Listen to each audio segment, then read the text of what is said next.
People, and when God looks at us, He looks at our hearts. You know, I spoke to a prisoner some time ago, and when I stood in that prison, it's a normal building inside. I said, you know, just dawned on me.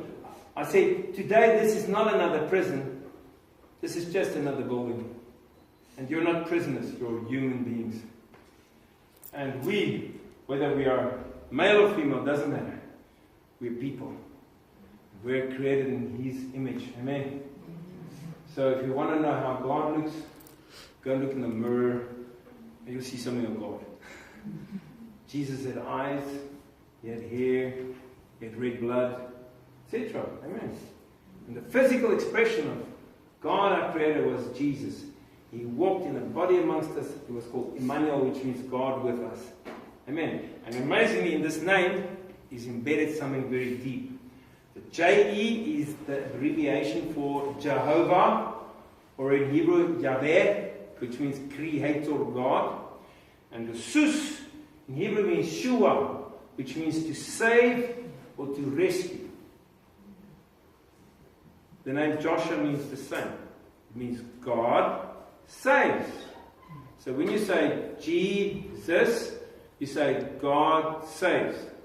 That's what you're saying. You're actually speaking Hebrew, or saying it in English. So in any language, whether it be in Greek or Spanish, in Spanish it's Jesus, in Zulu it's Jesu. Every language you can still hear the same J pronunciation and the Su, which means God saves. And that's what the angel said to Mary. He said, you shall call Him Jesus, for He will save His people from their sins. And only God can save us. So the only way that God could save you and me was to come into this world in a legal way, physically birthed and born in a human body. And now He had legal entrance to reach us. Amen.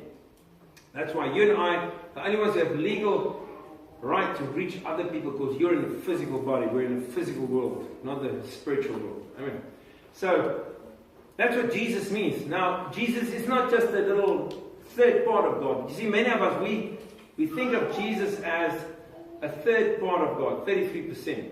This is because we're accountants in the West, and that's how we think.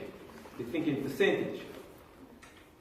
But He's not 33%. It was the one God, great big one only, in a human body. Now, another amazing thing is that Jesus didn't come in the West. He came in the East, the Middle East.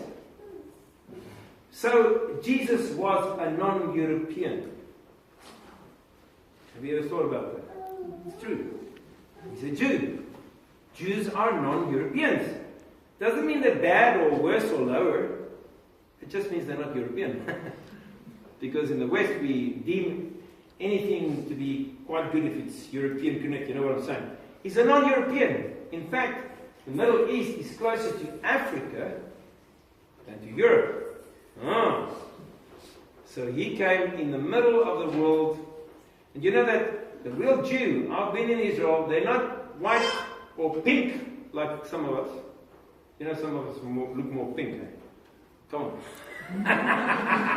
They say we're white. White, but you get wet. You know, when you've worked out, you're all pink, you know. So, the real Jew doesn't look like. The real Jew is a nice, dark, olive tan. Everybody wants to look like that. Amen. Mm-hmm. So Jesus was dark, olive tan. That's how He was. Mm-hmm. He wasn't white. He came in the middle of the world for every tribe, tongue, and nation. So that everybody feels that out. Isn't that wonderful?